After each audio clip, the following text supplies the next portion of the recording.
Actually, we were in the chat talking about subsumption. For a concept to be subsumed or to fall under subsumption, and then sublation, which I think confuses people, and maybe fall under subsumption, and then sublation, which I think confuses people, and maybe I'm not doing a good job explaining it. So, for a concept to be sublated or to go through the process of sublation is for the concept to take on a different, it seems to appear the same way, like a banker or a landlord, right? But after it has been sublated by the capitalist revolution, right? When the bourgeois revolution came and destroyed the power of the feudal aristocracy, which was the exploiting class at the time of feudalism. And the bourgeois were also oppressed along with the workers and peasants. But they became the ruling power. And so from that point on, bankers and landlords and other classes remained in form the same, but they were sublated in content. Their essential characteristics. If you look in the chat, I just posted two pictures that I was just on paper. And then in the first one that I sent you just now has, if you just click on that and see essence, content, nature, truth, meaning, and it points to attributes, which point to form or forms, and it points to mode. And so it's better if we look at it this way so that we understand the difference between subsumption and sublation, right? So let's be specific. The landlord class, right, is a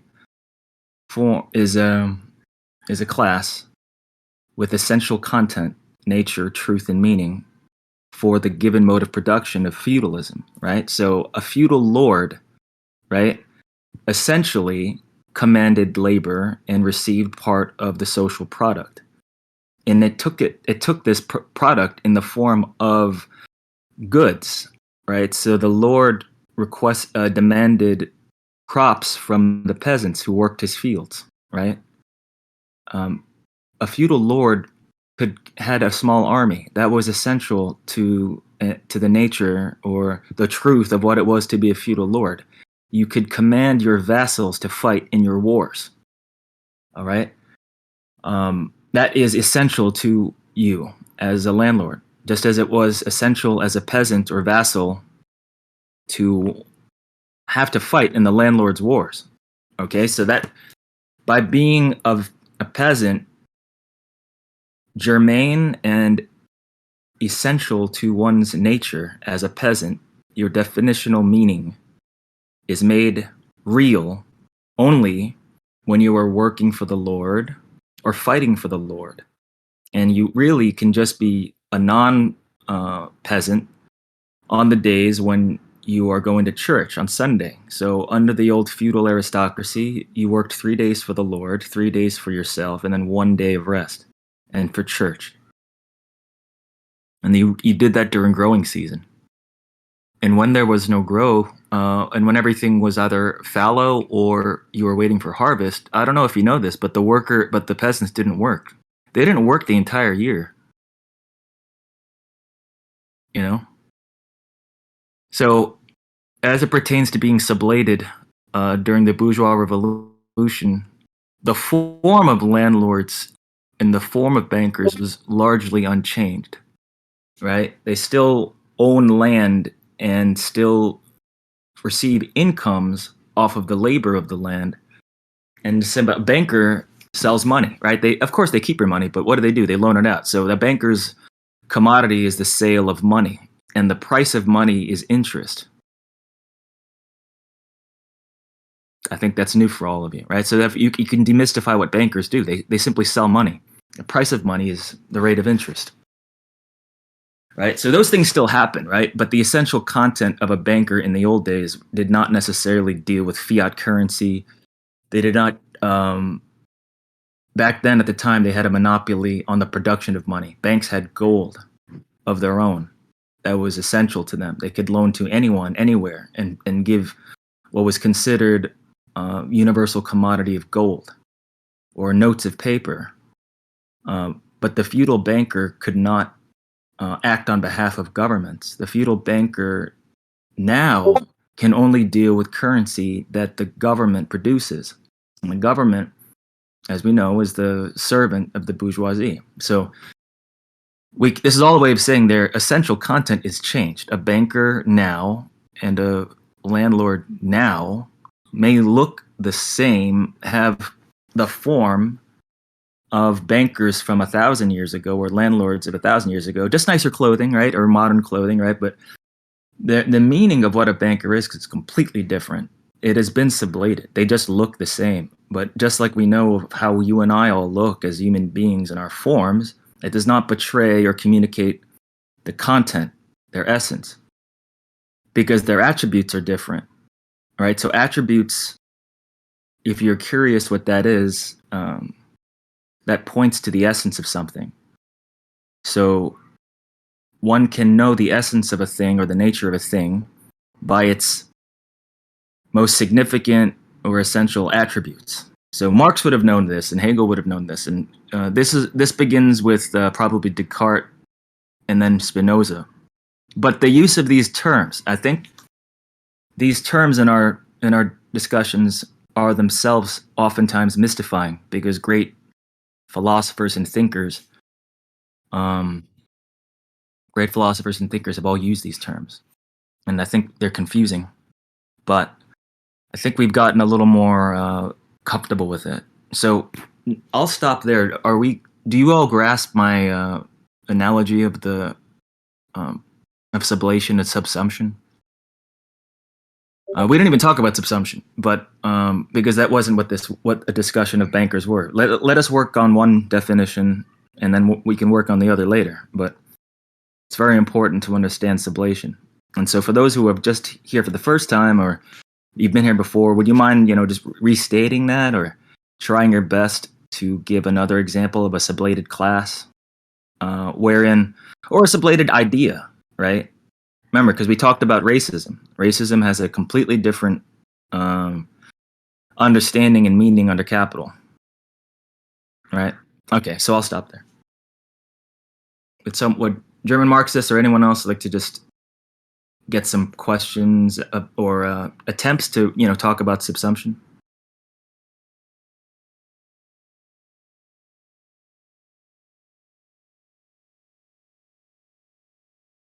Maybe our Spanish friend, El Facu. Who's raising their hands? Is someone raising their hands? Hello. Hi. Just to, if it's an example of subsumption, sorry. In the feudal times, we had the master worker that had a companion with him, which was like the most experienced apprentice of sort. And then they had the apprentice with him, and all the three of them were working under orders of their feudal lord somehow, because if there was a war happening or whatever, they had to produce what was needed from them. And as exploited workers by the feudal lord, when they moved to the factories to work for the factories, they became workers under the capitalist economic system.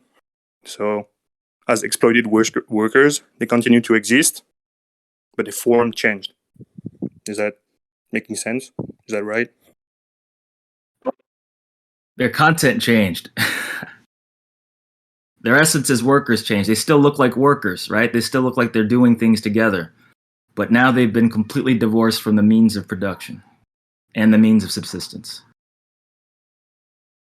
So you're absolutely right. You just used the wrong term, which may be my fault, because I didn't do a good job explaining subsumption, perhaps. But for first of all, that was a beautiful, beautiful restatement of sublation. the working class, yeah, there were proletarians of some kind, or workers, small craft laborers that have been around forever. But for them to become what you and I see today, their essential content was transformed and sublated by the bourgeois revolution, which changed everything for all people. Who else would like to talk? I think that a way enough. Sorry, Ramón, I hear myself echoing through your microphone. Okay, thank you. So, I think the way how we could talk about this sublation would be about the development of democracy. So, for example, in ancient Greece, we had the democracy of the slave keepers, whereas in modern society, we have the democracy of the capitalists. In its essence, the dictatorship of a ruling class of the bourgeoisie in this specific example remained, but the forms through universal and direct votes, etc., changed. Am I on the correct path here, or not?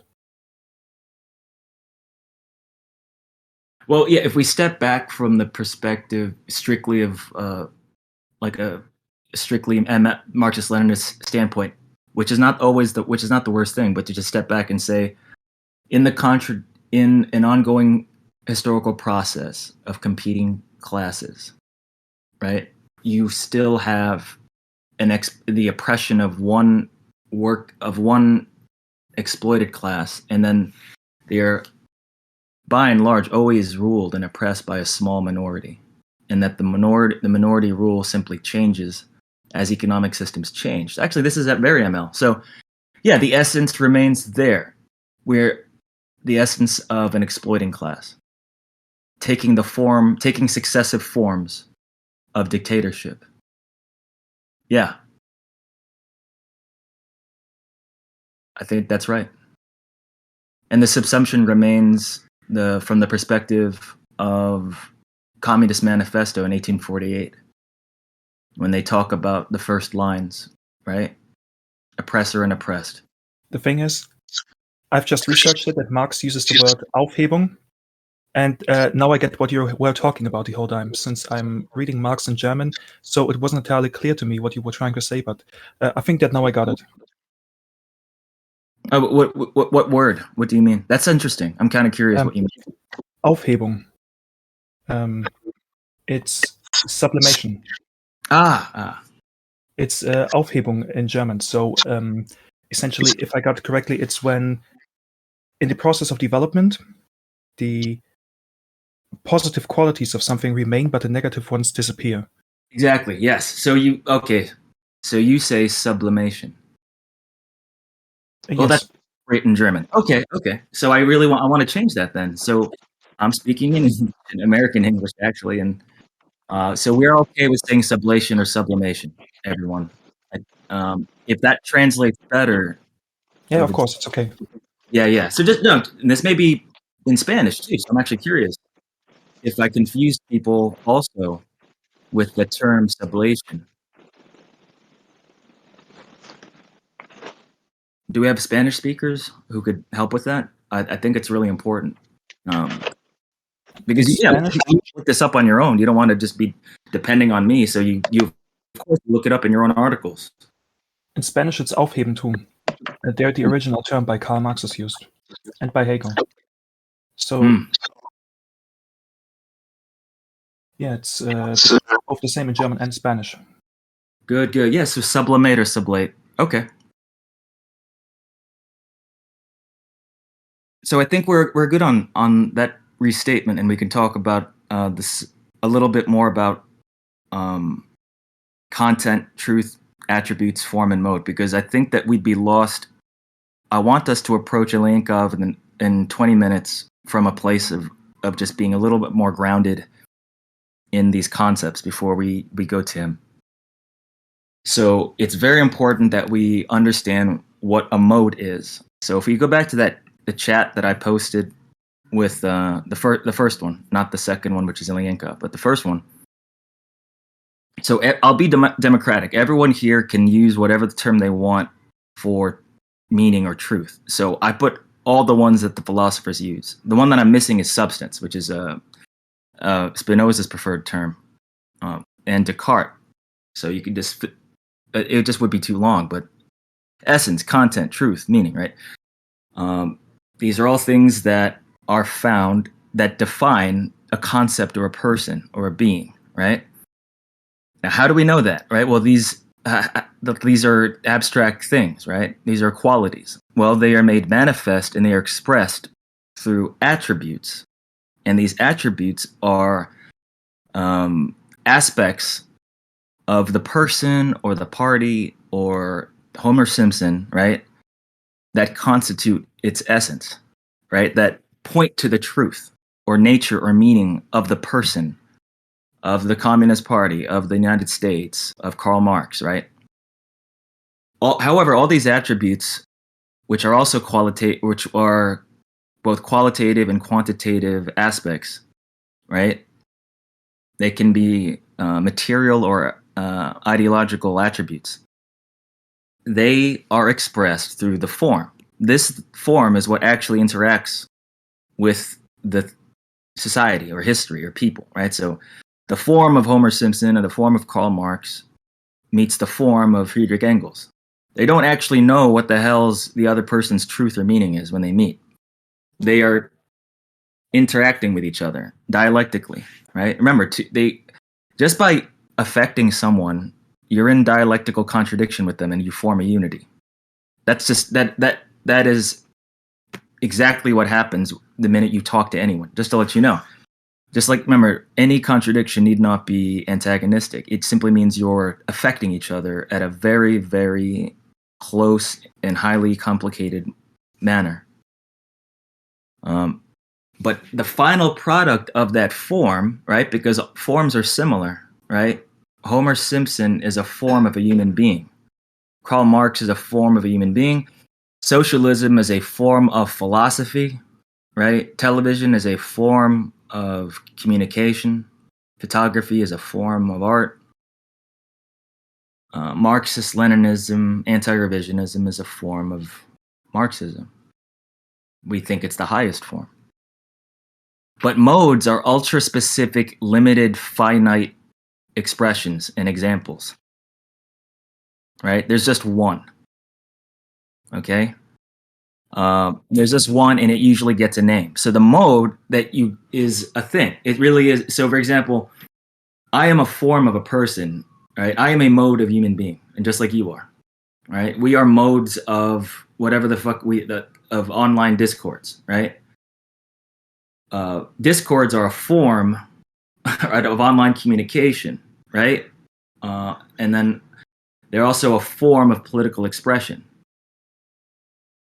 So we are just one mode. The Emperor Society is a mode of a Discord community, and then German Marxist is a mode of a Discord member, right? Discord can exist without Ramón Pulpo, right? But Pulpo cannot exist without the form, because the form is what you see, right? I am not intelligible unless you experience the form. Of the many forms that I look similar to, I am the mode Ramón, right? So there's a mode of production, right? The mode of production is capitalism, right? It takes many forms. There's state capitalist, right? There was actually a socialist country called Albania. There were a series of socialist republics that existed until 1953 under non-revisionist theory, and then it survived in a decaying form until the end. So what are the attributes, right, of the forms of the mode of capitalist production? We know its attributes, right? We know the things that point to its essence. Its attributes, there are qualitative attributes, such as the exploitation of the worker. There's the production of poverty on one side and wealth on the other. That's an essential attribute, that you cannot have great wealth under capitalism unless there's tremendous poverty created on the other side. All right? All these things point to the essence of capitalism. So now if you're curious, how do you know what's an essential attribute of capitalism or Homer Simpson or the Manchester football club, right? How do we know whether this is essential or not? For example, Homer Simpson often wears blue pants, right? If you look him up, he always wears the blue pants and then the white shirt. Darth Vader always is presented, for the most part, in the black uniform with the black helmet. Sometimes there's now pictures of everyone like showing him without the helmet now. So is that essential to Darth Vader? All those pictures of him, right? No, those are what is essential is that he was once Anakin Skywalker, right? So like that's an essential attribute. Whether his lightsaber was red in the movies or what if they made it purple, right? It doesn't. It's non-essential, right? So just to make this all short, an essential attribute, one that points to the content, nature, and substance of a person or a party, is something where if you remove this attribute, are they still recognizable? And are they still coherent as a concept or a being, right? So when you remove dictatorship of the proletariat from one's theory of socialism, like the USSR did in the 20th Congress when they coined the term and the theory dictatorship of all people, and when they produced the doctrine of peaceful coexistence at the 20th Congress of the USSR, those are two fundamental attributes of Marxism, Leninism, right? So if you were to remove it, what is left? It is not recognizable anymore. You are not talking about Marxist-Leninism anymore. You know? Just as Lenin contradicted and rose up in opposition to the revisionism of Kautsky and the positivism and idealism of Mach, right? He was talking about the fact that they were talking about a form of Marxism that did not include revolution, that did not include proletarian revolution, even though Marx literally says this in the last paragraph of the Communist Manifesto. I think he said something about nothing to lose but your chains, workers of the world unite. I think he said something about that. I don't think he talked about peaceful coexistence in 1848. I don't think he talked about it in 1858. I don't think he talked about it before he died. I don't think he talked about it to Friedrich Engels. None of that is there. Nothing is there. Of a world of a socialist movement without revolutionary struggle to overthrow the bourgeois order. Nothing of that is there. That is a fundamental attribute of the essence and meaning of Marxist-Leninism. Therefore, it is not Marxism because you take it away. If you take away Homer Simpson's stupidity and ignorance, he's not Homer Simpson anymore. That is essential to him. We do not recognize Homer Simpson, who is brilliant and compassionate and clever, right? It doesn't make sense anymore. He's gone. Whatever you know to be him is gone. Same with the USSR. Whatever you know to be the USSR may have the same form, right? They may still wear the uniforms. Brezhnev is still the Brezhnev who came from the party and was a solid party worker and was supportive of industrialization in the Ukraine. That's still him. He still talks and he still remembers, the victory at Stalingrad.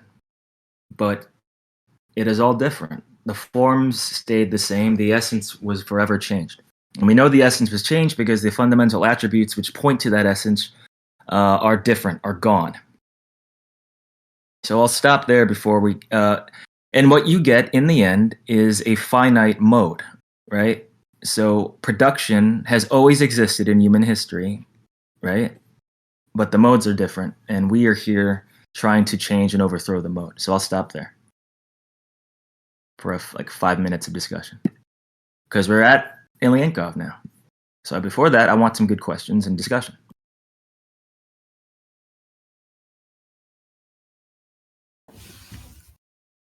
Okay, so I'm going to invite everyone to the podium to ask something, so no one has to raise their hand.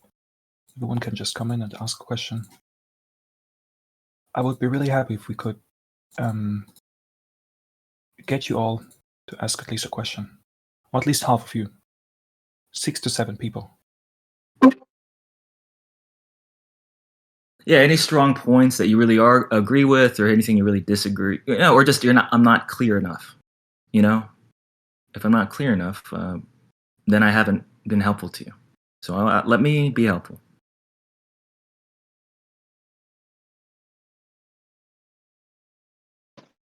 Can you hear me? Yes. Oh, okay. So I wanted to make a question. So you mean that the essence is something that that constantly keeps whenever something changes, but if you took it away, that thing that already changed wouldn't continue to be what the thing it used to be? Did I express it correctly? Well, yes. In a way, the essence or nature or truth of something is observable by its essential attributes, its fundamental attributes. And that is how we know the essence of something, right? Through attributes that it expresses through a form. And if you were, what country are you in? I'm in Uruguay. I'm from Uruguay. Okay, great. So you're in Uruguay. That's essential to you. Like, there's no vision of me knowing you unless I know unless that culture is inside you, right? Don't you have the culture inside you, right? Yes, Okay. I do. Yeah, just like I do. Okay, that's part of you. There's no version of you that is meaningful or truthful. Like, I could never conceive of you truthfully unless I understand this is part of you. Would you agree that unless I understood your nationality and its impact on you as a person, do I understand you as a person? If I fail to understand your nationality and your culture of Uruguay, is it very difficult to understand you? That's true. In general, I like to understand how the person's origin changes, how they are, yes, or the Okay. history of the country. Okay. May I ask you, do you have a favorite teacher in your life? Whether a Yes. grandfather, a man, a woman, a nanny? Yeah? Yes. Okay. So their effect on you or their inspiration is a fundamental attribute for your learning career, your history your life as a student. So if I were to remove this person from your life, would you not be fundamentally different? Would the essence of who you are be different? Yes, the conditions will be different, so I guess that's true. Like me, for example, I'll stop. I'll admit I live with the mental disease of being bipolar. I have bipolar personality disorder. It shapes how I behave. Therefore, if you gave me a pill that removed my paranoid schizophrenia, then I would be different. You would not know me as me. Whatever the hell I am is be different. You would not. As I am currently formed, would be gone, would cease to exist. You would know someone else. It would not be me. Do you understand? Yes, I do now. Thank you. Yeah. All right. MJX.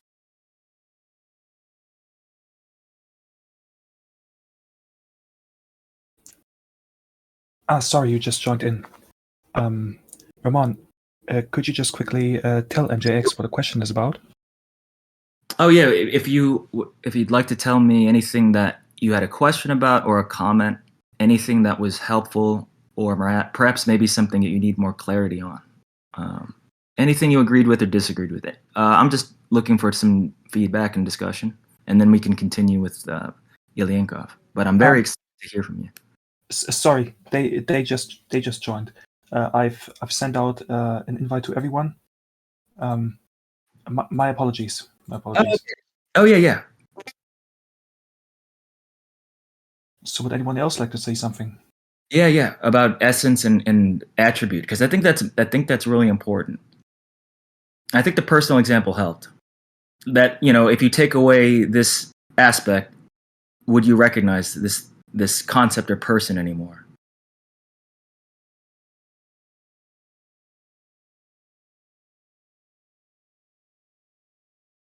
So am I to assume that by silence all of this is fundamentally clear to all of you? And that this investigation should stop? I'm sorry, I already talked. Is that okay? Yeah, of course, because you're the only one who has the temerity to talk. So thank you, God. When I started working as a woodworker, I started as an apprentice in a workshop, which was made of like modern days compagnon, like the feudal ones, right? And basically, our training revolves around going around France and learning new techniques from workshops to workshops. But our ancestors were the compagnon we talked about earlier from the master craftsmen, right? What changed in this situation is that master craftsmen don't rule no more a workshop as in the past, since we now can become those master craftsmen and open our shops, because back in the days we couldn't do that. While the name remained and some of like heavy characteristics remained, is this change in relationship change the essence of this companionship, or made it remain the same with just like different characteristics?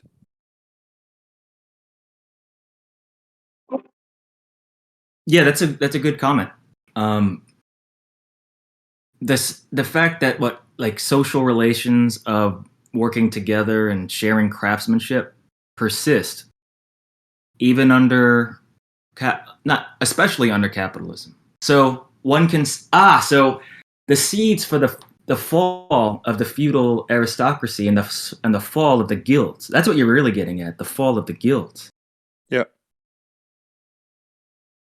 But there was still that collegial, and because they were sexist at the time, brotherly and brotherhood, fraternal bond of working together in small teams and medium-sized and larger teams. And that this energy, this consciousness, must, by deduction, have been part of the appeal of the bourgeois propagandists.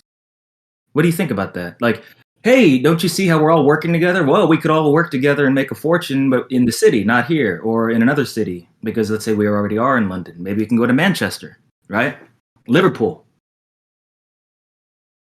That's exactly what brought me in this idea of companionship and brotherhood, yeah. And those stay. That essence stayed the same. The form under capital changed, but the social relation of fraternity, solidarity, partners in labor, partnership in labor, that's been with us forever.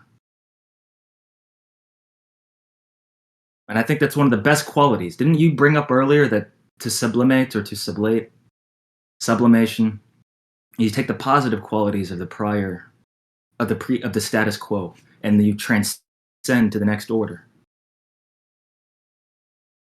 Wow. You all see that? Thank you. That makes a lot of sense. Thank you very much. Thank you. You see, I learned something new. Because right now we're always obsessed with the social relations that emerge from Marxist-Leninist analysis. But we are all students of all life and other sociological questions, right? The question of trust, the social relation of trust, is a huge part of our challenges as Marxist-Leninist revolutionaries in practice, because we believe we have the truth, But the workers often, we have not built the trust. And that's an ancient social relation. And we have to adapt it and build that trust. And so that's really a part of my continuing emphasis on praxis as revolutionaries. It really is. That by being out amongst the worker, you can find out the newest changes and the newest adaptations and evolutions within social relations of trust, of believing someone when they talk to you. Or not even believing, but simply being open to someone talking to you, or open to someone helping you. For example, if they receive one of our flyers about rent, I'm just making that up. If we're trying to fight all the landlords, it's important to say that you yourself are a renter, you yourself are a tenant, or your mother's friend from work lost her housing. She had to move to a small apartment because her landlord raised the rent 30% for no reason, just because the COVID pandemic hurt him and he lost a lot of people in his building. This tenant lord is now raising the rent for the people in the building. But if you're going there to help them, you have to tell them that you're a renter too. If they just think that you're a student, a petty bourgeois intellectual student with nice clothes from the University of Bern, you're an Erasmus student from Switzerland, a Swiss German, in Stuttgart, where the U.S. military is. That might be weird. So, well, that's what I had to say about that.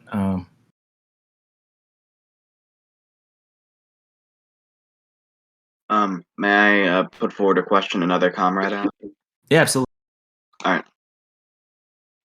Taput asked, could the essence of something be considered a form in itself? Just as Homer can be broken down into his essence, like the blue pants and love for donuts, the blue pants can be broken down into its fabric, which can be in turn broken down into its atoms. The love for donuts can be broken down into, say, the different tastes of donuts. In other words, although they are still the essence of Homer, can each piece of essence be treated as a whole and broken down further, with a component being treated as an independent form to find its essence in turn? No, because you wouldn't know it. The form is the conglomeration of all its attributes. So the form is what is witnessed in reality, right? And then the form is itself the sum total or some conglomeration or ultimate bubble that contains all the attributes. The attributes express themselves through the form. So his stupidity, Homer's stupidity, his ignorance, and his choice in clothes, his love of dogs, his love of donuts are attributes that you can witness, right? But they are all interplaying together, and so they take a form. Do you understand that the attributes aren't just an itemized list, such as stupidity, love of donuts, he has a family, okay, he works at the nuclear plant, right? He bowls. Like, those are all attributes, and the essential ones are the ones we care about, right? But those essential ones play with each other, right? He is father and worker. He is stupid and ignorant. One can be ignorant and be very intelligent, right? But he's stupid and ignorant, and proud of it, right? And so these all mix together dialectically. They're in a stew.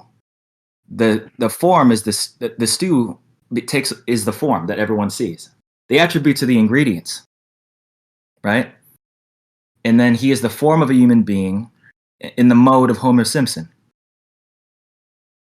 So those things that you bring up as love of donuts and such like that as forms, those aren't forms. Those are the expressions of attributes. And the ultimate containing umbrella, which expresses all the attributes, is the form. But the form looks like other forms. Homer Simpson is a mode. Thank you. Actually, I really like the stew analogy because, the way the ingredients interact make the stew. If you just lay them out, you won't see a stew, but if you put them together, you will. Right?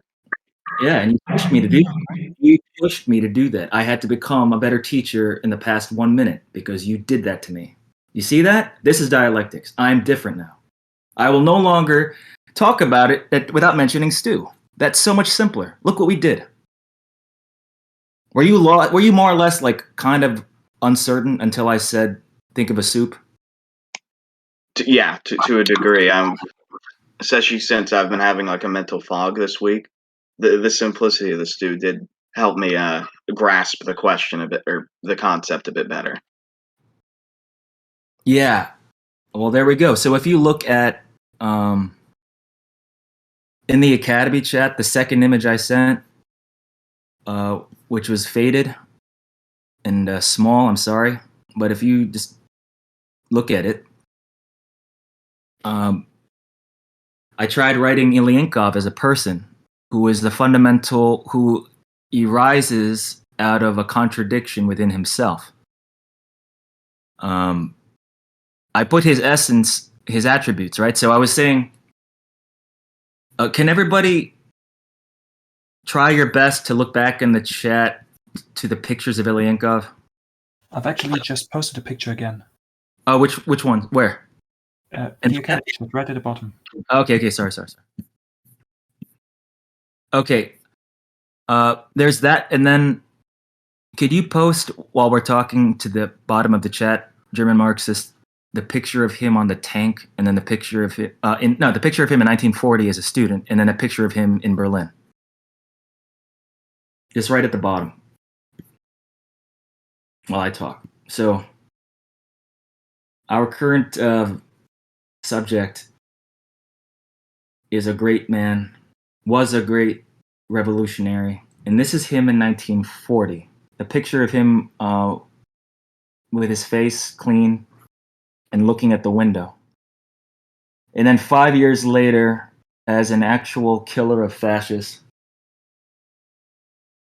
former student, he made it all the way to Berlin as an artillery officer. We all know that the Battle of Berlin was some of the hardest fighting of the war. And he lost many friends. He saw a lot of death firsthand. And he's very different and unique in that he's the only veteran of the Great Patriotic War, the Great War of the USSR against fascism. He's the only one who became a philosopher, and he's the only one who attempted to contribute to the science of dialectics after Stalin. If we really are great admirers of the greatness of Comrade General Secretary Joseph Stalin, I'm just saying now that we need to read Economic Problems of the USSR, because that is actually the final non-revisionist work of dialectics before, arguably, Evald Ilyenkov. He takes it to the next level, but it's important to recognize who brought us here, right? So now those who have been with us since the beginning, you're in for a special treat. Those who are just joining, well, it's all right. You have the other recordings and you have the things that I'll say now. But he was in this chat that I put forward of the dialectic. In 1940 or 1945, the forces that make up Ilyenkov are his love of philosophy, his family friends, his time as a soldier, and then, in contradiction to fascism, Nazis, capitalism, capital, and I just put the lower contradiction, right, the subsumed one, which is he was part of the Red Army. The Red Army was fighting the Wehrmacht, right? But that's an example of subsumed contradictions that we talked about earlier, right? These are minor contradictions that are, while they're important for humans to study, they are not as important as the contradictions and the conflicts that contain them, right? And Ilyenkov is part, and all those point to this person. And this person made their goal, in short, to reinvigorate the science of dialectics, because I'll be a little biographical now, and not so theory heavy, because we're talking about his life. He attempted in his brief career to advance and develop the theory of dialectical logic, because by the time you arrive in the late 1950s and early 1960s, you have a decided dogmatism and decay within the philosophical department of Moscow University and the various publications and journals. You had people simply positivistically quoting Stalin over and over again in Foundations of Leninism. You find Soviet philosophers positivistically quoting passages from the Manifesto and Engels, and any philosophical question about existence was simply referred to some other quote. Does that sound familiar? That is to say, the entire philosophy department of Moscow University, the most prestigious university in the USSR, taught Marxist positivism. No attempts were made to transcend or to advance or to further develop the dialectical logic that Stalin left behind. You have to pay attention to something. That's the last thing he wrote to the public. Do you understand what I'm saying to you? Don't you think we should read that? And don't you think we should read the contradictions that Comrade Stalin wrote before he died? That no one knows what they are, except maybe two of you know what they are. Well, Ilyenkov kept going, so it's okay. So, just to give you a catch up and be polite and not be so mean, one of the contradictions that Joseph Stalin wrote about in Economic Problems of the USSR was the contradiction between physical and mental labor, which was left unanswered. He posed it, reflected a little bit, said we need to work on it, and literally nobody worked on it. Nobody worked on it. And you know who knew that nobody worked on it? Ilyenkov knew that nobody worked on it. He also takes his critique. His critique began with, he told, well, I'll get the quote later, but he basically, he was red flagged in the 60s as a consequence of something he did when he was still like a junior lecturer or still a student, I think. Maybe a junior lecturer. He had just received his degree. He told the whole, the chair or the board of philosophy that you are not practicing a materialist conception of history.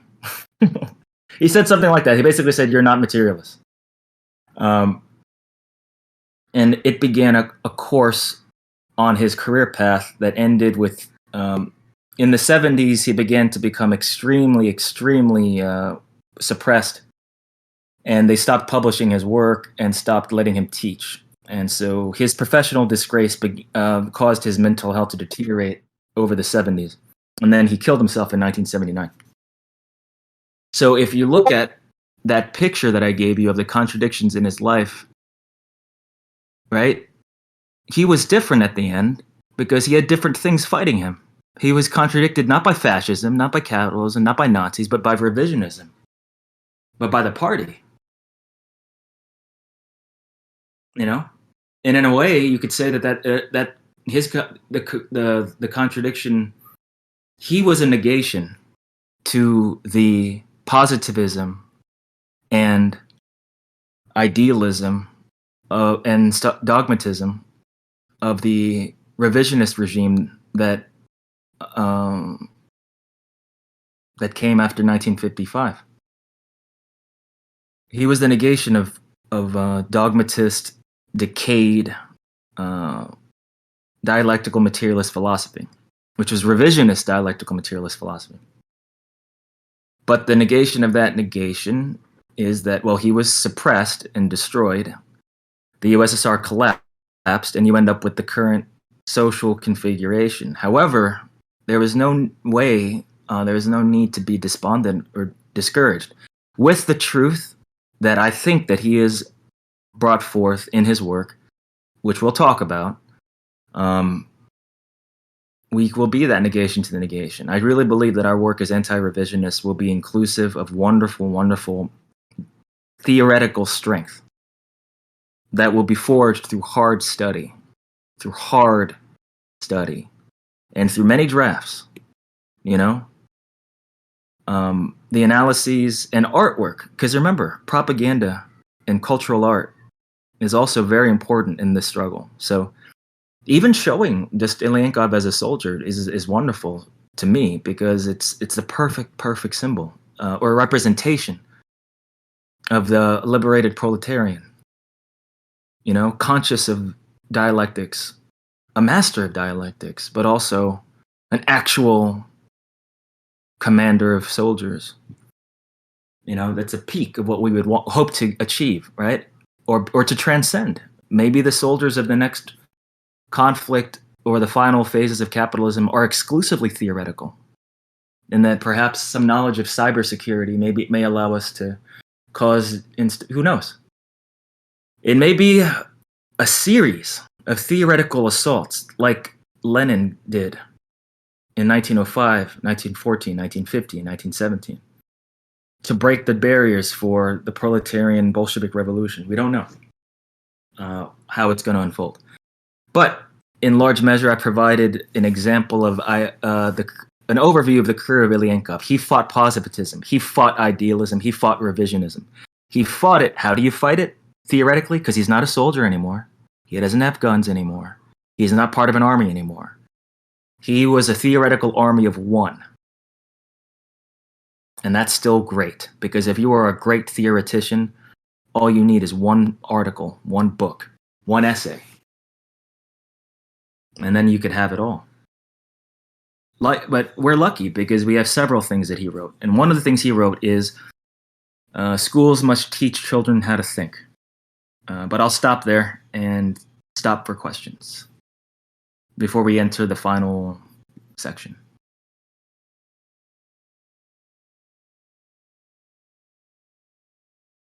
Yeah, what are your thoughts? What do you think about this person? What are your early impressions? How do you see it connecting to now? Because nothing matters of what I say unless you can relate it to 2021. And I hope I've been able to do that. Would it be okay if I go ahead? Yeah. Okay. So I'm really impressed. I'm amazed. I'm amazed that you stressed the significance that Evald Ilyenkov was a soldier, that he was a theoretical army of one. I think you've wonderfully asserted the point that he was fighting revisionism, and it is really interesting. I can totally confirm what you say. When I take a look at a lot of Soviet books which were written after 1956, I find nothing but the exact positivism which you have described. I've looked into tons of Soviet textbooks on philosophy, on dialectics, on dialectical materialism. It's always just the same quotes.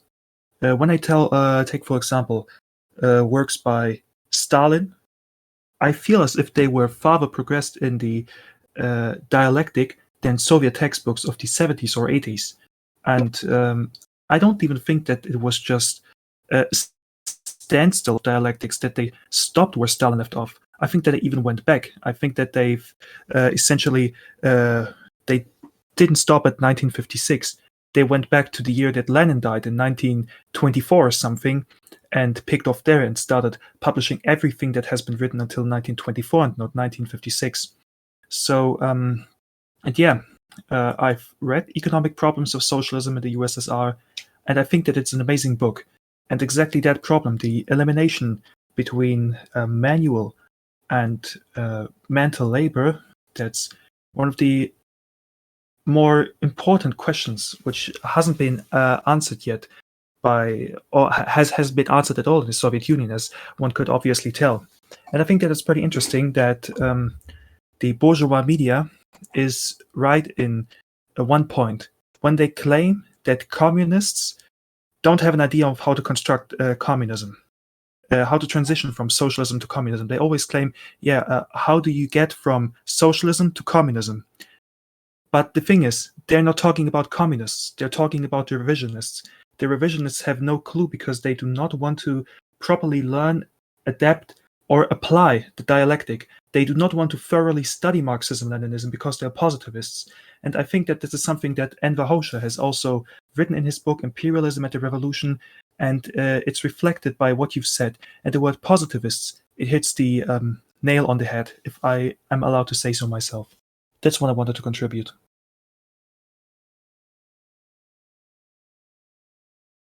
Yes, thank you. That's a wonderful point, comrade. Noble comrade. Acolyte comrade. I can't express how wonderful that restatement was, because I also found the same thing in the Soviet textbooks. They're not even at the level of Stalin's 1952-1953 book. Yeah, I think it does sound simplistic and backwards. And that's why I really can't trust anything from revisionist philosophy. And you're right, it's revisionism that failed to produce an answer. Had the revisionist Soviet Union embraced the steps or the path of Ilyenkov, who knows? We just remember, as Enver Hoxha once said, he could tell the weakness of a theory by the practice of the socialists, right? So he was mocking Tito, you know. Likewise, if the practice of the revisionists was so transparently farcical and incompetent, it's because they practiced a farcical theory of socialism, of Marxist-Leninism. And that, yes, I love armies of one. I like armies of more than one too. Here's what I don't like: armies of zero. You know? Armies of zero, that's the worst kind of army. Everyone should be their own soldier where they are, either theoretically or practically, by helping the workers and helping their material conditions. Oh yeah, giving money to the charities who feed bread to Syrian migrants in Northern Europe. Okay? Until the communists give bread, because I thought that the Bolsheviks stood for peace, land, and bread. When we have our own bread distributions, I'll stop giving money to the Catholic Church. Impressive. Amazing. I think that even though we upload the video, I think that somebody should clip that and upload this last part separately. I think that this was an amazing speech. Oh, just one small remark. We anti-revisionists, we know how to transition to communism. I just wanted to say that.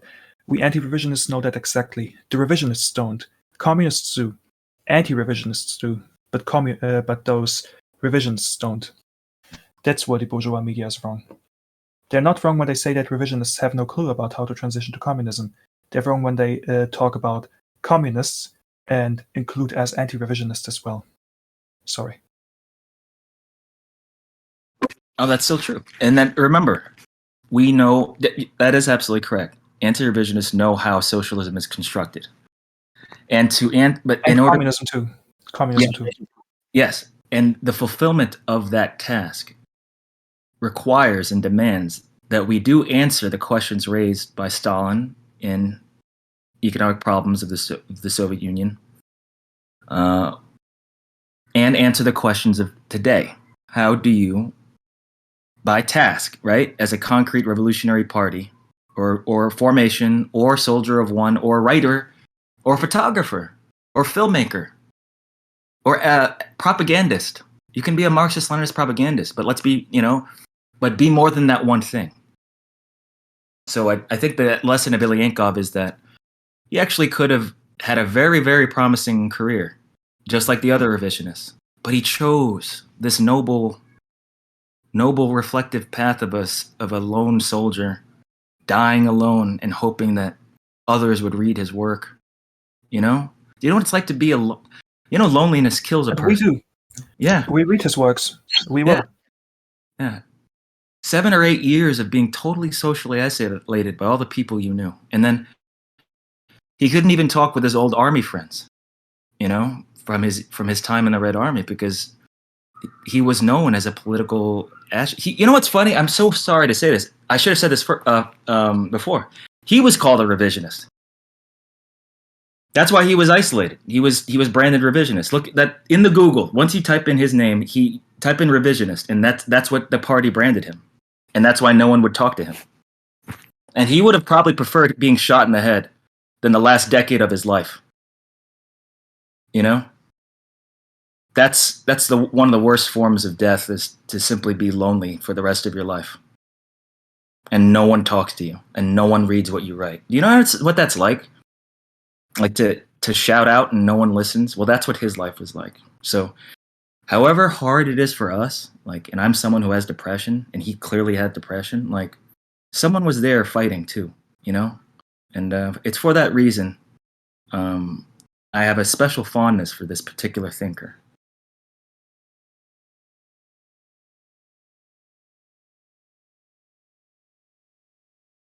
Okay, anything else before we talk about a few pages of Ilyenkov? Anyone who's here for the first time hearing who is completely new to this talk and like just walked into a fire? Is anyone completely new? MJX is a little bit new, but I think they want to say something. Yeah. I love it. All right, hello guys. This is my first time saying something here. And I hope to learn from him. Right. So, anyways, back to my statement. And so I'm going to talk about the regression of Soviet dialectics. Well, I've actually read a few Chinese textbooks about the so-called Marxist-Leninist philosophy, and I didn't. And one thing is interesting about this textbook, published after the death of Mao, especially, is that they were especially quite bland in nature. I don't exactly describe how, but it was just, I would say, just metaphysical. Even though they talk about dialectics, they actually failed to get the connections together. And it wasn't until I read a Soviet textbook published after the death of Stalin, I think it was around published in the 1980s, until I realized that the Chinese philosophy Chinese Marxist philosophy after 1980, they were just straight up copied from Soviet philosophy at the same time. Now that actually explains a lot of things. Wow, that's a wonderful point. I did not know that 1980s communist China textbooks were copied from other Soviet textbooks of the 1980s, or maybe 70s and 60s. I'm curious, and if you don't know, it's okay. I'm just very curious which era they were borrowing from in Soviet philosophy. Also, it was after 1976, the death of Mao, and it became more obvious in 1978 after Deng took power. Basically, he started reapproaching the Soviet Union in secret, not really open, but they just stopped using the term revisionist to describe the USSR. It was until that time that they started importing the Marxist textbooks into China again. Well, previously, the Marxist textbook imported from the Soviet Union was branded as what they call internal documents, which means they were information regarding, the Chinese government at that time called it the revisionist revisionist capitalist documents from non-socialist nations. It was basically labeled as the black book of information. But after the so-called reform and opening up, they lifted all the restrictions. It was until that time that Soviet philosophy, the blend part anyways, because honestly, I really couldn't tell the difference between 1980s Soviet philosophy and Chinese philosophy around the same time. Wow. Basically, yeah. That's amazing. I just never knew they were that aligned regarding. It was basically the same content. Also, there were similar things for after reform opening up. There were a lot of rediscovered so-called subjects on political science, most regarding sociology, political science, and just everything that you know of the humanities nowadays. Now I read some of them in Chinese and some of them Russian. Well, to sum it up, they basically copied most of the social science from the USSR into China. They just copied out without actually applying it. Even though Deng's so-called praxis is the criterion of all truth, it's actually just a plain copy of Soviet philosophy. Deng actually didn't bother to to create a distinct philosophy from Mao Zedong thought, because he just copied it straight from the USSR. Do you want to hear something funny? Yeah. In the Please. German Democratic Republic, it was literally the same thing. The last original philosophy book, which I have found, which actually made an interesting and unique contribution to Marxist philosophy, was by Georg Claus about God, Jesuits, and matter. It was even after the 20th Party Congress in 1957. It seems like a few books, it wasn't published in large quantities or something, but it seems like even after the 20th Party Congress, there was still one book in the German Democratic Republic published, which still talked about Stalin's economic problems. But not a single work after that ever even referred to Stalin, neither negatively nor positively.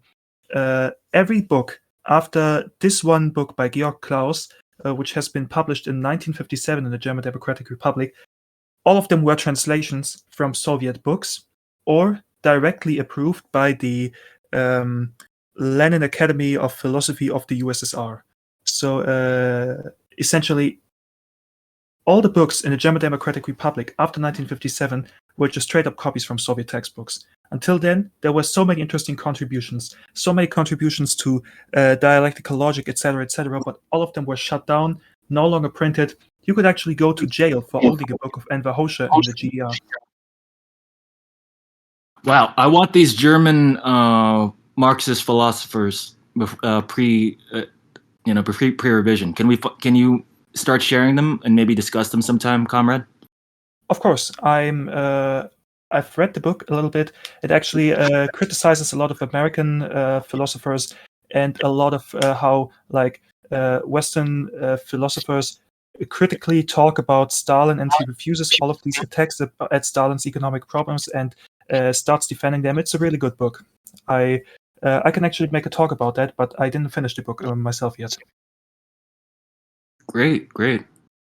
All right. So I don't mind simply having in honor of our great acolyte comrade, our great friend, German Marxist, I want to have us read select passages, just a few, as we leave, so that you know what's coming. Okay, this is a rock star. This is my hero, and much of everything that you've heard from me, if you think that I've been useful to you, it is because of him. 6 months ago, I discovered him, and then I couldn't stop talking about it. And then Comrade German Marxist knows this because I messaged him when I started reading him, and that was many months ago. Can you confirm that? The first thing that you've told me about was how much you love Ilyenkov, and I didn't exactly know how to reply. You've sent me tons of essays on him, on his work, and you told me how much you love him, that you only recently discovered him. I remember our text conversation literally begins with you messaging me and telling me how much you love Ilyenkov. That was the first thing you told me. But what was the date? Let me check. Let me quickly scroll up in our chat. Yeah, while he does that, I'll say it was a long time ago. And so what I'm trying to let you all know is that one need not have done this for years. You know, It was the 1st of August. Wow. And that's already I'd been reading it 2 or 3 months by that point. And now we're almost in November. So I wanted I'm going to put forth the article. We must schools must teach children to think to the front so that we can read from it. So maybe those who are quiet can just read this passage.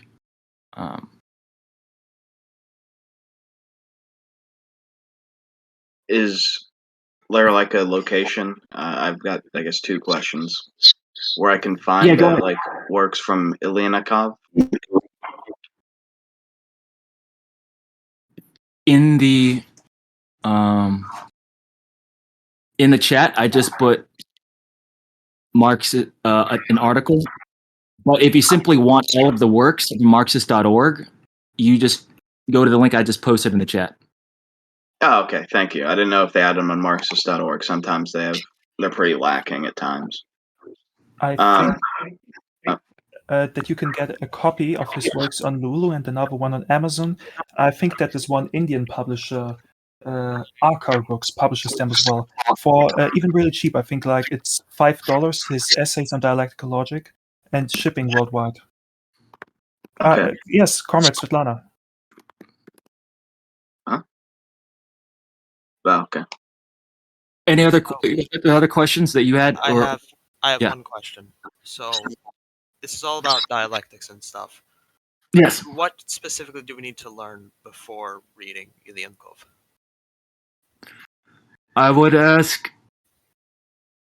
a basic understanding of positivism versus materialism. So, which is what I've been talking about this whole time. But it's okay if you just joined us. But This is the first lecture I've joined. Cool. Yeah. So the second one is on YouTube. I want you to check that out. And that's a wonderful grounding. And then you and I could talk online anytime this week before Thursday. Sounds good. Yeah, I would love to just have a one-on-one half an hour talk with you. Okay, that works with me. Yeah. Actually, I have a philosophical dictionary which has been written from a dialectical materialist perspective, and it's in German. I'm going to copy the article on positivism as it's really good, translate it, and send it to you if that's all right. It includes everything you need to know. Yeah. I usually read in my free time. I'll probably be able to check that out when you are done. All right. Cool. Thank you.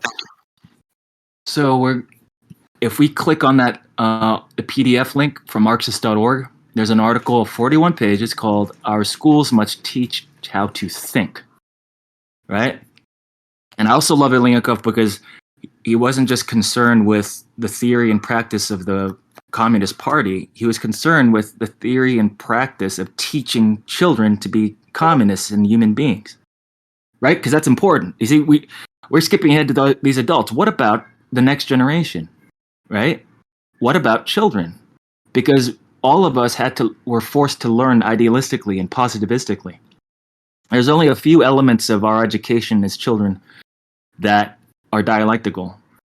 And what is that talking about? So let's go with some of the basics, right, that he talks about, which is thinking, right?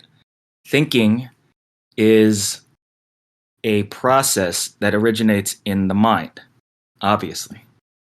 However, we don't always think or use powers of judgment at a high level. We do not automatically make the proper associations, judgments, and evaluations, right, to determine what is the optimal choice in a given situation, right? Like that's just life, okay? We don't know exactly how to be clever all the time. What is considered the purpose of logic and the purpose of philosophy is to hopefully impart on someone wisdom, right? It's a love of knowledge, but what is knowledge? How do we obtain knowledge? How do we trust knowledge? So I don't want to get into of course, we will eventually have a nice discussion on epistemological arguments about what constitutes real and what doesn't. I am taking as an assumption, based on being in the presence of other Marxist-Leninists or materialists, that we automatically reject idealism, right? But of course, the way that we confront it, in theoretically and in conversations with the workers and in debates with idealists or in debates with Marxist positivists, right?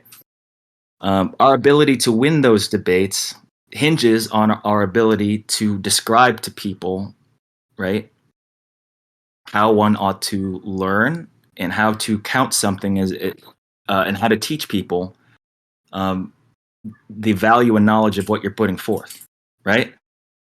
So what does that mean, right? How do you know that the Marxist-Leninist is right about anything? Hopefully, you're like Lenin, and you believe that in praxis and practical activity, that is to say, he wrote a theory, he backed it up by reproducing that theory in reality. That is the value, and that is the purpose of the Marxist-Leninist philosophical position of dialectical materialism. Comrade? Yeah. It doesn't just date back to Lenin. Actually, Engels said that as well in Dialectics of Nature. He said that the nature is the proof of the dialectic. Yes, it is. The natural world is the proof of dialectic, as is the world of society and history, right?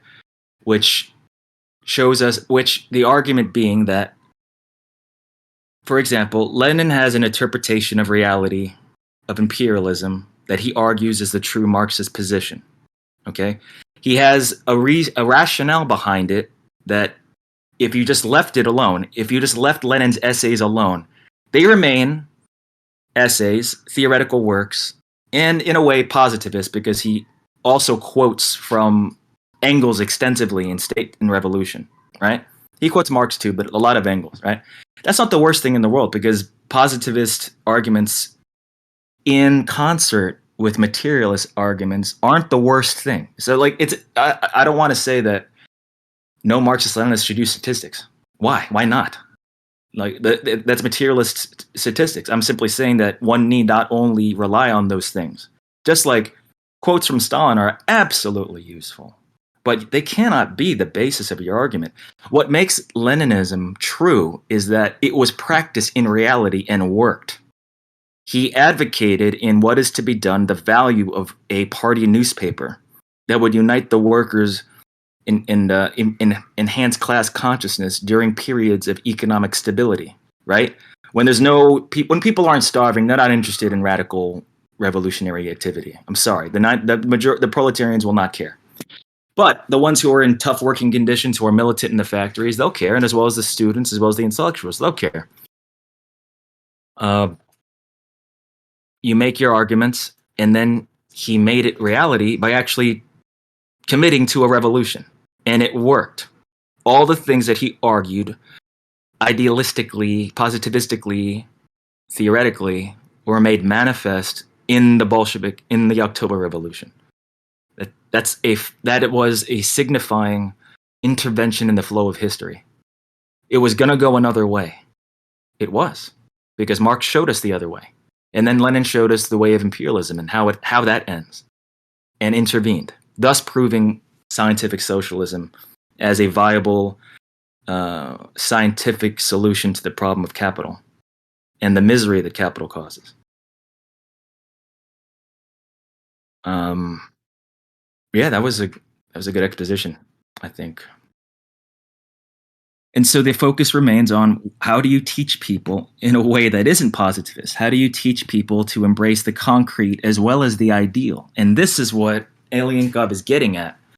He is seeing the positivism and dogmatism of the philosophy school finding all of its way into the teaching of children. And so the first 15 pages of this article, Our Schools Must Teach How to Think, is concerned with this. All right? So I want to say that someone should read page 10 of the journal or 2 on the PDF. If there's a volunteer that wants to read page 2? No, a passage within page 2. Which one is it? If someone could read the beginnings of the paragraph from the page 9 on the PDF, and then into the next paragraph of page 10. All right, hold on. Let me find it. To be specific, on this score, there exists. Yeah. How about this? I'm sorry. Go to page 9. That's it. Just go with. Okay, I found it. Yeah. On this score, right? No. Truly. Start with truly. All right. Truly, much knowledge in itself does not train the mind, or the ability, or the skill, to think. What then does train the mind? And can it be trained, or train itself, at all? On this score, there exists a far from groundless opinion according to which the mind, the ability to think, talent, or simply ability, is from God, or, in more enlightened terminology, from nature. from a person's parents. Indeed, is it possible to inculcate mind into a person in the form of a system of precisely and rigorously formulated rules or operational schemas? In short, in the form of a logic. We have to conclude that it is not possible. This conclusion is the fruit of experience that finds graphic expression in the international parable of the fool who, encountering a funeral procession, wants to join you. It is well known that best rules and formulas, when drummed into a stupid head, do not make their head cleverer, but are themselves transformed into amusing absurdities. This, alas, is only too well known. Hardly anyone knows the fact that teaching of formal logic indoctrinated into our heads, into our schools some time ago, on the personal instructions of Comrade Stalin, quote unquote, did not increase the number of clever people or reduce the number of stupid people among secondary school graduates. There we go. So what was happening and what continues to happen, but the Soviets were no different, was that they were cramming ideas into their head, cramming concepts without actual investigation or dialectical exposition of these comments. So they began to continue this idea that if you're smart, it's because of your parents or some genetic predisposition. You know, that your mind is what it is by nature, by the God of Spinoza, has determined that you are to be stupid and you cannot follow things. Because, remember, according to the political theory of Marxist-Leninism taught by the USSR, apparently all social problems have been resolved because we now have a dictatorship of the proletariat. As such, the problems of poor education have been solved, and that we are producing class-conscious workers, which was not possible before, right? Because under bourgeois, under the Tsar's regime, the Russian Empire, children were not even taught, period. And if they were taught, they were taught religion and nonsense. The Marxist-Leninist Communist Party of the Soviet Union teaches dialectical materialism. They do not teach in idealistic ways, but they did. They turned Stalin's teachings about society and Lenin's teachings about society, and also the positive sciences of math and arithmetic. Once again, they're taught by just cramming it into little kids' heads. This is Stalin. This was the Russian Empire. The Bolsheviks overthrew it. That's it. That's all you got to know, right? There's no efforts to teach them about conflict or contradiction, even of a non-violent sense. That was not even taught to them. So he's criticizing this, and he's launching into it. So just to let you know, the fact this is published in the early mid-70s before his ostracization was complete, but the fact that he is basically critiquing and loudly condemning 20 years of education and policy, right, of the Soviet Union that we're cramming and that he's seen it being crammed is troubling. So of course he has to write this. Let's go with someone to please read the third paragraph. In the final minutes, I want this to be read because this is the best part. Let's go with the page 11. And I want three different people to read these three different passages. So from the word however to the word intelligence. Can someone take that? And then we'll be on our way to leaving. But I want this to sync to the ones who are here. Oh. However, the argument cited above. Can someone else read that? Maybe a female?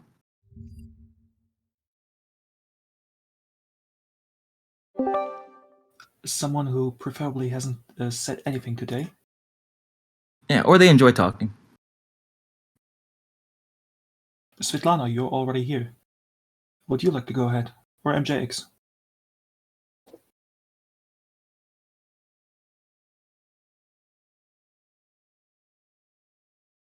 However, the argument cited above. Yeah, who wants to get that?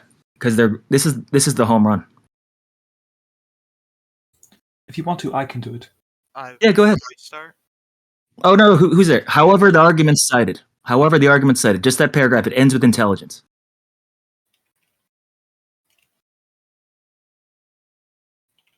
Wait, I'm trying to find the page. Oh, that's fine. It's the page 11 or page 3 on the PDF if you have a PDF thing. But if in the upper left-hand corner, it should be the page 11. All right, I see it. However, Yeah. the arguments cited above by no means exhaust the position even of Kant, let alone that of a materialist. First, it is not true that intelligence is a natural gift. For his mind, or his ability to think, man owes just as little to Mother Nature as he does to God the Father. To nature he owes only his brain, the organ of thinking.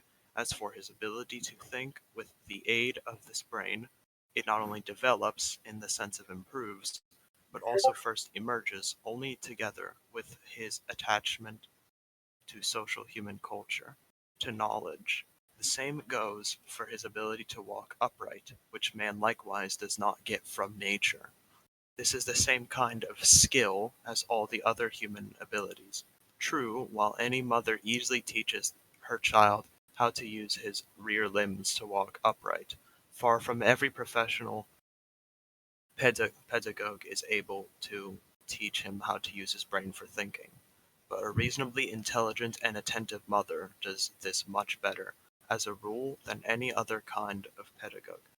She will never shrug off the difficult effort associated with training the mind of her young child on the pretext, so convenient for the mentally lazy educator, that the child in question is naturally or cognitively incapable.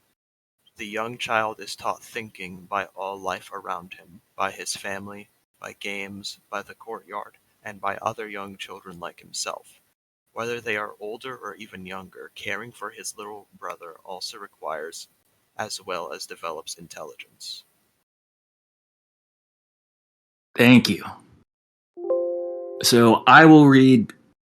I would like someone else to read the next page, maybe German Marxist, with the paragraph "the mind." The second paragraph, "the mind," and then read up to the word "condition." So those two paragraphs, they're very small, but I think it's important that you read that, and then I'll read the final one and we close. Sorry, my internet just cut off for a second. Do you want me to start from the idea? The word the mind on page 12 of the article. All right. And then read to the word "conditions" on the next paragraph. Yeah. All right. The mind, the ability to think independently, takes form and develops only in the course of individual assimilation of the intellectual culture of the epoch. Properly speaking, the mind is none other than this intellectual culture, transformed into a personal possession and legacy, into the principle of a person's activity. Mind is made up of nothing else but this. To use the high-flown language of philosophy, it is the individual spiritual wealth of society. And this, to put it simply, means that mind, intelligence, talent, ability, etc., is the natural state of man, the norm and not the exception, the normal result of the development of a biologically normal brain under normal human conditions. Conversely, the stupid... Ramón, could you please mute your microphone? I'm hearing echoes of myself. 1 second. Thank you. Conversely, the stupid person, the person with an incorrigible deficiency of powers of judgment, is above all a maimed person, a person with a crippled brain, and this crippling of the organ of thinking is always the consequence of abnormal and unnatural. From the point of view of the true criteria of human culture, conditions, the result of crudely coercive pedagogical influences on this tender organ, especially at an early age. The organ of thinking is much more easily crippled than any other organ of the human body, and it is very difficult, after a certain age, quite impossible to mend. Hold on, until what word did you want me to read? Exercises, and then I'll finish. All right. To cripple it is simple, by means of a system of unnatural exercises. Yes, and so remember, human conditions. Those conditions are produced, right, historically. That is to say, the conditions of human labor and material reality are what constitute and lead to the mind of all humans, right? Because all those things, walking upright, eating with a spoon, all those things have to be taught into people, right? And if they are not taught, of course they cannot excel. He's completely shattering the idea of gifted people and non-gifted people. And let me quote him as to why. And this is, I reserved for myself this special privilege of reading the best paragraph, I think. So this is at the top of page 12 of the PDF of the article. Theoretically, such a position is incompetent. Morally, it is vile, because it is extremely anti-democratic. Nor is it in accordance with the Marxist-Leninist understanding of the problem of thinking, or with the communist attitude towards man. In terms of natural endowment, we are all equal, in the sense that 99% of people enter life in this world with a biologically normal brain, capable in principle, with a little less or a little more difficulty, of mastering all of the abilities developed by their predecessors. And it ill behooves us to dump onto nature the sins of society, which until now has been less just and democratic than nature in distributing its gifts. It is necessary to open up each person's access to the conditions of human development, including the conditions for the development of the ability to think independently, as one of the chief components of human nature, human culture. And I'll imply, by contrast, think what's it called? Think to conform, right? Think in groups. And the school is obliged to do this. Here we go. Intelligence is not a, quote, natural gift. It is society's gift to a person. It is incidentally a gift that he will later repay 100-fold from the point of view of a developed society, the most profitable of capital investments. An intelligently organized, that is, a communist society, can be constituted only by intelligent people. And never for a minute must we forget that it is precisely the people of the communist future who are sitting behind school desks today.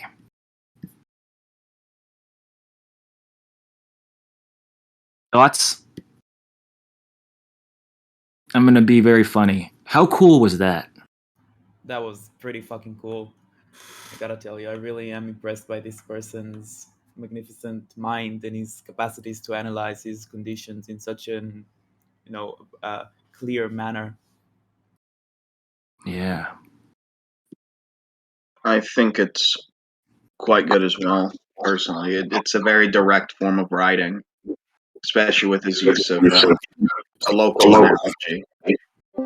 In the terms of the, I'm not here to steal from you. Also, a bunch of people have their hands up or something. Hey, could everyone just chime in? I'm gonna take a break and drink my coffee. Let's just talk for 10 minutes. Response, just opinions, feelings. Tell about your emotions. Like, this is pretty badass. Like, intelligence is the gift of society to a person. We owe that to the child. I can tell you from my experience growing up in a Jewish Orthodox educational framework that what was really going on was the deliberate and active crippling of people's natural curiosity and intelligence. And this is something that is widespread across educational systems, especially under capitalism. So it's really interesting to see somebody analyze it so critically in such an accurate manner. Is a maiming process that is deliberate in a sense.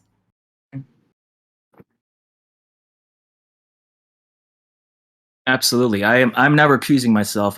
What do you all think, about the way we were taught? We were all crammed bullshit. And they're still doing it.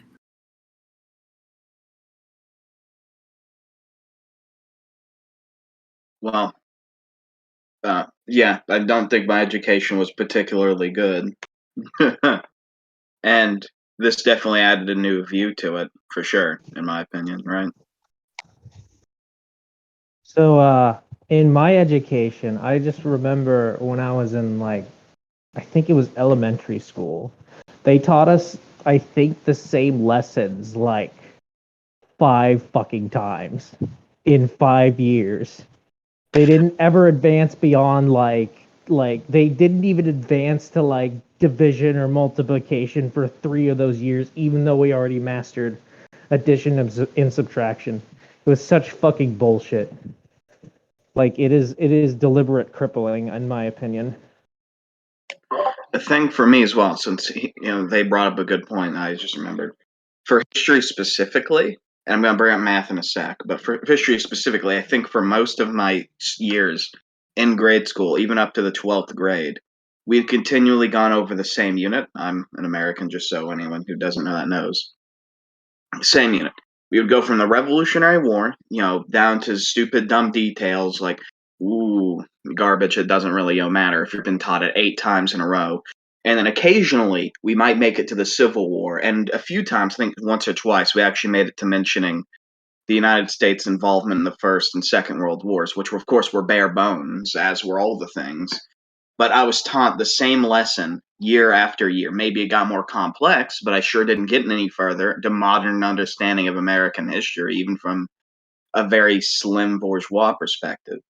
And for maths specifically, I remember when I was much younger, like, single digits age. My mother had actually taken quite an active role in my education, and these are some of my earlier memories, where I actually did learn, like, very simple multiplication. I learned the principles behind it. And I even was able to solve one division problem once after she had taught me. But in school, obviously I went, because I was very young. They didn't teach me anything about that. And so those skills gradually deflated, and now, well, I'm very awful at math. I don't want to say that's the cause of it, but it probably contributed. Right, like, because maybe you had a natural talent for math, right? But because they screwed you up learning all those history things, like, there was no space to work on the math. Like, I really do take heart, and I really am appreciative of those but you're saying, like, the Orthodox Jewish school as well as American elementary public schools, they already destroy your brain from the beginning, and then we have to deprogram. Like, we all went through it, and now we're here, right? But most people haven't even stopped thinking that way. Which is in some ways terrifying, because they are in fact trying to create a sort of zombie army in a way of people. Instead of having them be intelligent, educated workers, they're making them sheep latently. Like, I know sheep who can do more than many of my former classmates, intellectually speaking, solve problems more complexly. Their capacities were so maimed that they were having a sort of immediate instinctive fear of thinking, which was terrifying to see from the side. And it was immediately sanctioned whenever anybody tried to do anything outside of this crippling factory. Yeah, and that's why all of you are nervous to speak sometimes. It's because thinking leads to Marxism, and we can't have Marxism, can we? Not at all. Hell no, comrade. Thus, this is what school prepares you for, not to be an intellectually capable person, but to be a worker. Yes. I mean, here we're just supposed to take everything with face value. We're actually questioning what made us the knowledge. Well, I take the more recent example. Let's say my nation's constitutional studies. All the way we're taught is like, well, there is Article 1, this is Article 3, this is Article 10, and why is it like that? Oh, when I ask why is the logic behind this? Well, and the lecturer just said, well, because it was made by the lawmakers, and that is how we're supposed to accept it. But when I questioned my lecturer about the legitimacy of this bourgeois constitution, well, he just simply said, oh well, that is what is a syllabus. We have to take it as the answer to it. So basically, that's what is wrong with the whole education system, is that they do not accept any answers that are beyond the boundaries. That's a beautiful, beautiful statement. They don't like to answer questions that transcend the boundaries that they've created for you. Yeah, when I mentioned about the legitimacy of private property and such that the constitution is actually built on to protect private property of the state bourgeoisie, the landlords, and the aristocrats. Well, actually, I can tell that the lecturer was quite confused on what I was talking about. Well, especially since he views that, well, private property is an eternal and it always will be. Yes. All right. Really great time every day, everybody. It's been so awesome. I can't Thanks. tell you how great this is. I also want to say something. If you've ever been curious, you get to a nice little secret, right? Like the very, very difficult and sometimes torturous way that I speak, where I don't tell you my point until the very, very end, is shaped and informed by Ilyenkov and dialectical logic and Spinoza. So I'm aware of the fact that when I speak, I have a series of points that I make before I actually tell you what the hell the point is. Because I am trying not to be a priori. I'm trying not to perform an inductive argument. I'm trying to proceed deductively so that you see we all get to the point together, that the point has been established, that we have established the conditions for the truth that I want to get to be real. So I understand that when you hear me speak, it takes the form of a very long sentence with 9 trillion parentheses in it. I understand that. But the form of my presentation hinges on you actually getting the point. And I'm trying not to help you think. Right? So when you ask me a question, it's you thinking, because even if it's a wrongly worded, improperly worded, incomplete question, it's a question. Your mind shat something out. You just farted, okay? There's something out in the universe because you did something. So let's do more of that. I wanted you all, and so now you know why I speak the way that I do. I wish I could curse less and not raise my voice so much, but I need you to know that the reason I take a long time to get to the point is because I want you to understand the road to the point. If this is algebra, I don't want to tell you x equals 6. I want you to go through the fucking steps. 9x plus 4 equals 27. All right? Minus 4 on both sides. Divide by 4, right? That's learning. Do you have a thought on that? In some ways, it's like you're unteaching us, unprogramming us what we've been kind of prescribed to do with our brains, and you're making it so that we think about the issues you're raising in a dialectical manner and not just the cramming that Ilyenkov is referring to. Exactly. So when people ask me or ask other Marxist-Leninists on this server binary questions or statistical positivist questions, such as, did Stalin support X or Y? What did Dmitry do? What did, Yezhov do, right? I literally think that's the stupidest question you could possibly answer me. You could ask me 9 trillion other things besides that. Don't ask me a binary question, yes or no, or blue or red, or 1954 or 1953. That's the most idiotic thing you could post for me. Ask me how we think. Ask me to explain a concept and how it applies to reality. I really care what happened in 1922.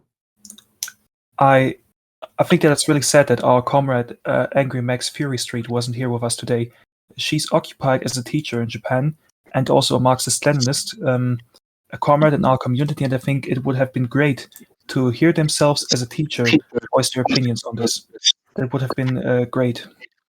But let's do that Thursday or Sunday or next Saturday. Let's have teachers talk, and then we do the opening on Ilyenkov.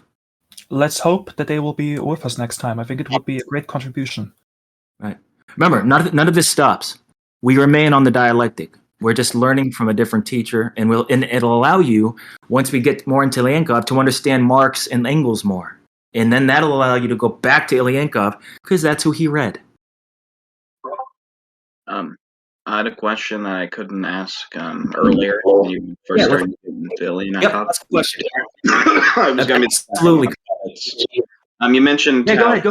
He did dialectical development after economic problems, right? Yeah. All right.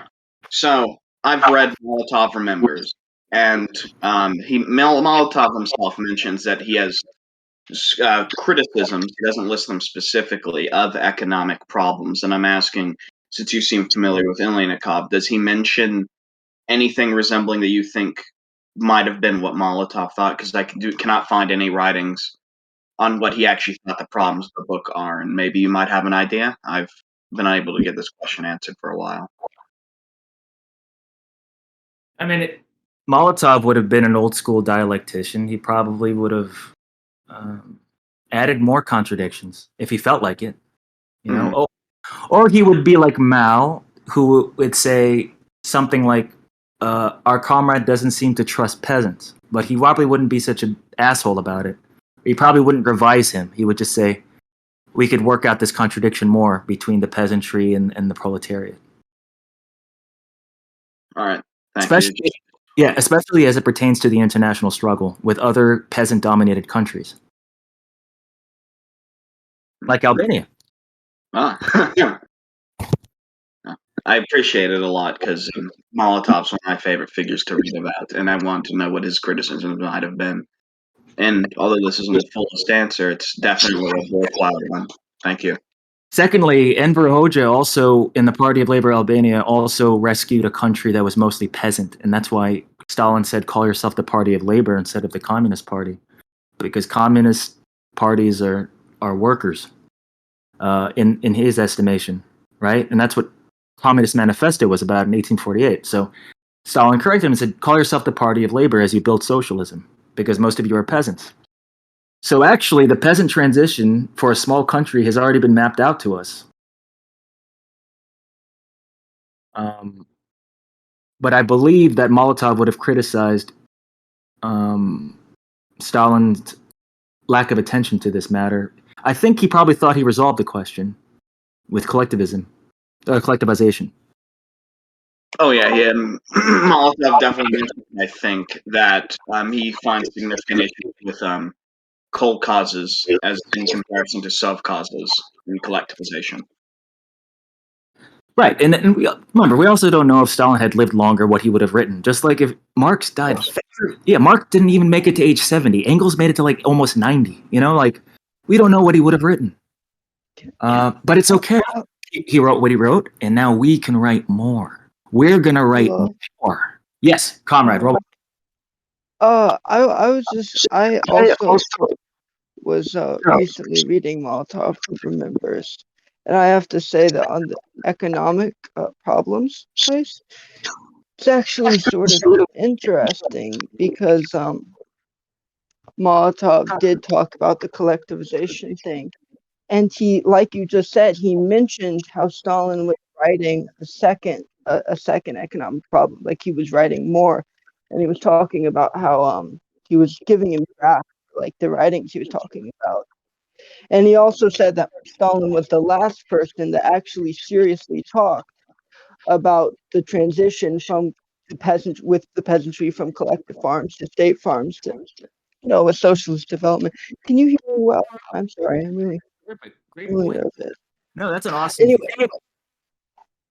sorry, I'm not done. Anyway, and he was talking about how today the Soviet revisionist, well, he didn't say revisionist. Molotov kind of had a bad understanding of revisionism, but he said how today, like with Brezhnev, they'll just say, oh, we have developed socialism.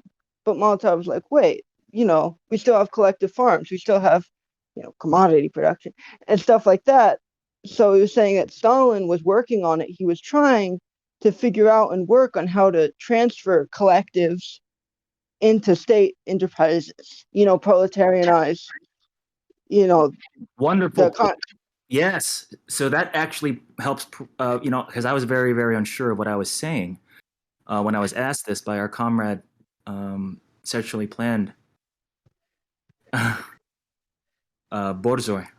But you're right. You just pointed out that we needed more peasant development theory. Yeah. And Molotov said, kind of had a little criticism. He said that Stalin was at first a little hesitant on trying to solve this problem. But he said in the end, he was more or less correct.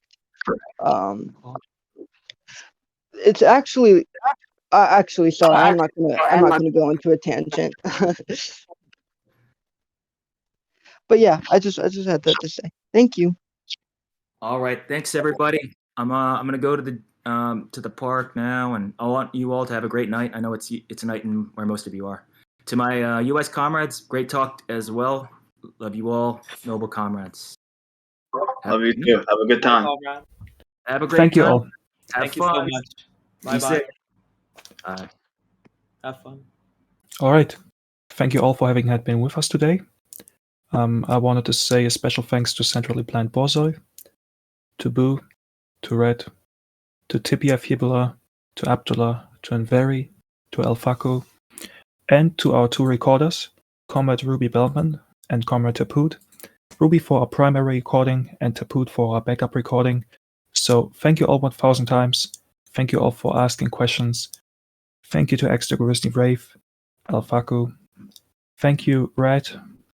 And a special thanks to Ramón Pulpo, as without him this would have not been possible. Thank you all to all who have left. Thank you, Rowan. Thank you, Svetlana. And have a great day.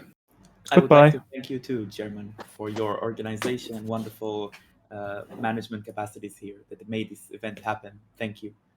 And goodbye, everyone. Thanks for coming. I'm going to go to bed now. I'm tired. Goodbye. See you. Bye-bye.